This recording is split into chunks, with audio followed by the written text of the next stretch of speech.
हिमालका मनोरम दृश्य भन्छ के यसलाई।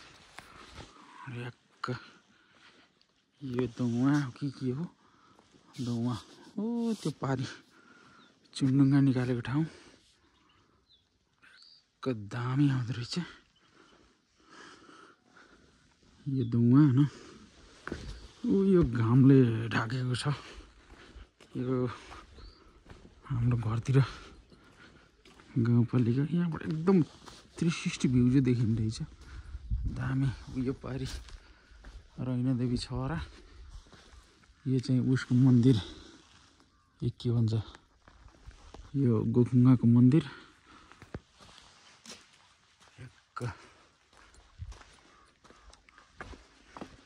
भ्यू चाहिँ खतरा देखिँदो रहेछ।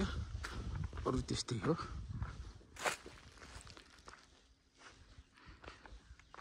यहाँबाट एकदम